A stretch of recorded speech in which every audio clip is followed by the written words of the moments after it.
Dobrý den, žáci, posaďte se, prosím. Jak vidíte, dovolila jsem si vám dát na stůl testy. Já jsem ráda, že to... Tak a říkali jsme si o něm. Doufám, že mě všichni poslouchají. No a teda jsme se na to učili, je to z té matiky a z češtiny a už můžete psát. Jo, konečně můžeme psát, běž, ne? Já jsem se neučila. Belindo, chceš 5? Ne, paní Čelko. Já to neumím, je. Ježišimarja.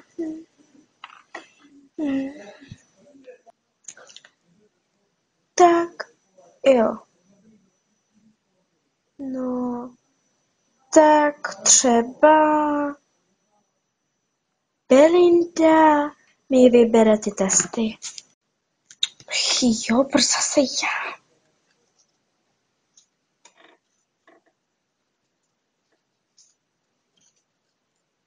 Kurňa.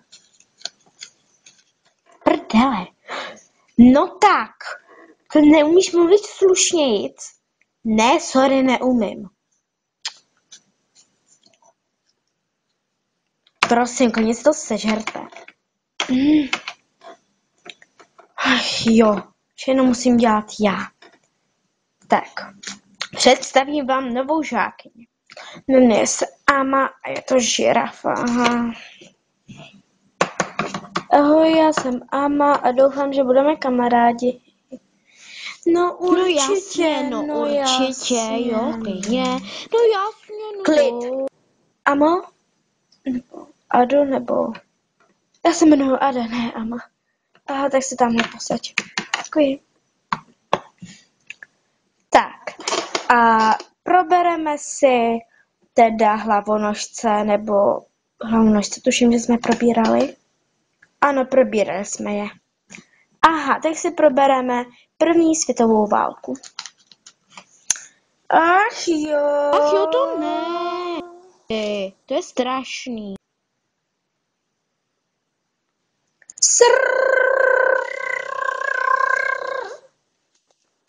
Tak dobrá, žáci, je konec tohoto dne, tak nashledanou. Naschle. Dobrou, paní Čelko, děkujeme za vyučování. Ach jo. To jsme skončili rychle. No, to jsme teda skončili. Počkej, jo, jasně. Holky, jdeme. Gamo, hele a... Hele, holky, honem pověšme. Co to zase je? Paní Čelko, já to uklidím. Já taky. Nashledanou, paní učitelko. Naschle, holky. Amo, půjdeš teda se mnou? Ado, když tak už ano, půjdu s vámi.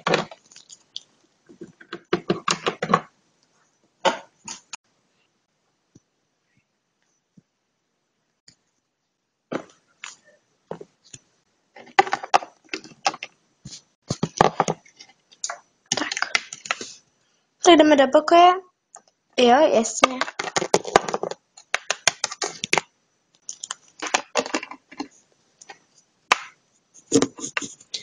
Pane bože, kde máme spaní jam?